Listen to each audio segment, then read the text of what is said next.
Ciao a tutti ragazzi e benvenuti in questo nuovo video. Oggi voglio riprendere un discorso che così ci siamo lasciati nel 2019. Se ricordate bene, avevo fatto una presentazione di questa muta della S-Life, una muta su misura, molto tecnica, la caccia. E niente, volevo così a distanza di circa 3 anni, perché l'ho presentata a gennaio del 2019, poi c'è stato il Covid, c'è stato un po' di... però alla fine sono circa 3 anni che la sto utilizzando e niente, volevo farvi vedere le condizioni della muta, perché chiaramente presentare una muta nuova e farla vedere è sempre bello, però chiaramente un test fatto bene nel tempo, quindi far vedere dopo tutte queste volte che l'ho utilizzata, quindi andando a pesca il periodo che la utilizzo, perché è una 7 mm, da fine novembre, metà novembre fino a fine maggio, anche a volte dipende dalla temperatura dell'acqua. È successo che a metà giugno ancora utilizzassi questo tipo di muta, diciamo una 7 mm.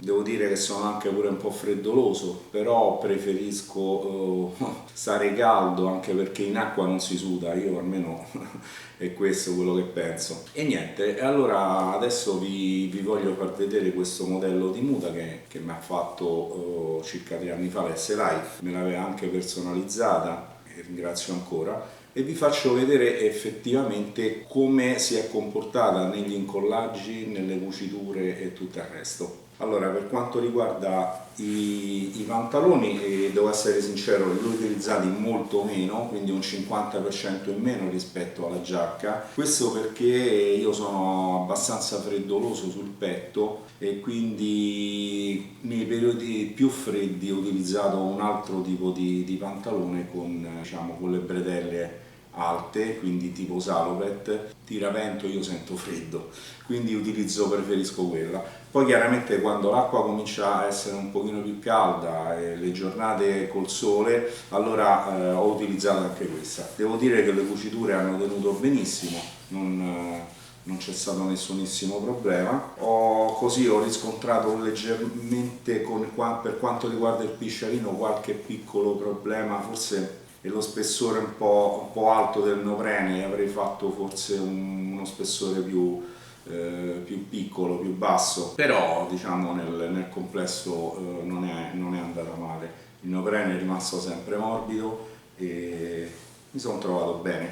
Quindi questo per quanto riguarda i pantaloni. Per quanto riguarda la giacca, che è quella che ho stressato più di tutti, anche perché essendo liscia spaccata, molte persone dicono vabbè, ma il liscio spaccato è delicato, quando uno pesca si può tagliare. Io devo essere sincero, a parte ormai le utilizzo da tantissimi anni, non ho riscontrato nessunissimo problema. Poi vi farò vedere da vicino gli incollaggi, i graffi che chiaramente si fanno, perché in acqua con i gomiti, con il petto per caricare e così via. Quindi devo dire che sia il neoprene utilizzato, quindi lo Yamamoto, ha resistito molto bene, ma soprattutto quello foderato, che praticamente non si è scolorito per nulla. Io molto spesso mi è capitato che il tessuto del neoprene si scolorisca, perda anche un po' di elasticità.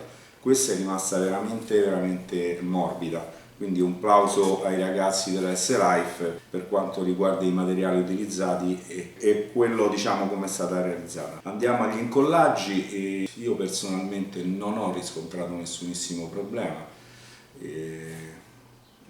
Praticamente non si è mai scollata. Io la metto, poi la tolgo col sistema dei gomiti. È vero che metto l'acqua all'interno, quindi cerco di creare sempre un anello che non fa, diciamo così, a fare attrito alla muta, però devo essere sincero, non è mai successo nulla e poi l'ho anche maltrattata, devo essere sincero. Quindi per quanto riguarda gli incollaggi mi sono trovato benissimo.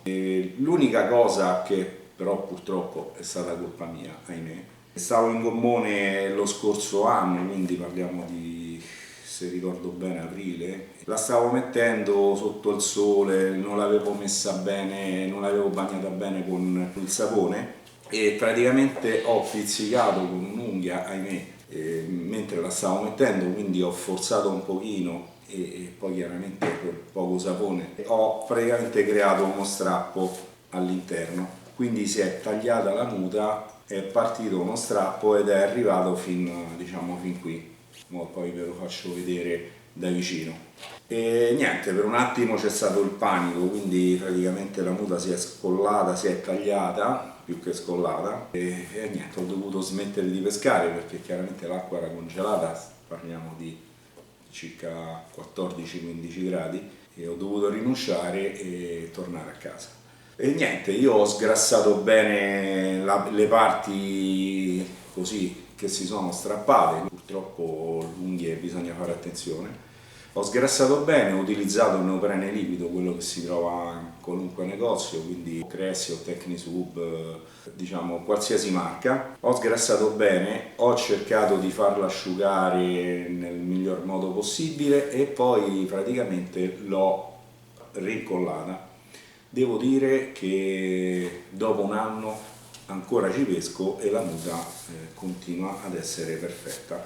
Ecco, questo è il taglio che si è formato, si è scollata quella parte lì, cioè scollata, si è tagliata, io adesso l'ho rincollata e devo dire che forse il neoprene era ancora nuovo, forse perché ho sgrassato bene la parte, però diciamo che è tornata quasi nuova come prima. Niente, allora io spero di essere stato utile e di aver dato così il mio contributo per quanto riguarda le prove che faccio normalmente, e ho sempre detto il materiale sì è bello presentarlo, provarlo, ma poi nel tempo come si comporta è quella la cosa importante, perché magari una muta o un paio di pin, ok, dopo un anno si rovinano, si spezzano e creano problemi, uno poi non lo dice, secondo me è sbagliato. Allora, voglio soffermarmi un attimino per quanto riguarda il lavaggio. Io sono un po' maniacale per quanto riguarda questa cosa. Io utilizzo la lavatrice, la metto praticamente con un lavaggio delicato, senza centrifuga, e ogni volta ci metto un pochino di ammorbidente. Non esageriamo perché chiaramente l'ammorbidente può creare problemi per quanto riguarda gli incollaggi, se c'è qualche piccolo taglio eccetera, quindi non esageriamo per quanto riguarda quello.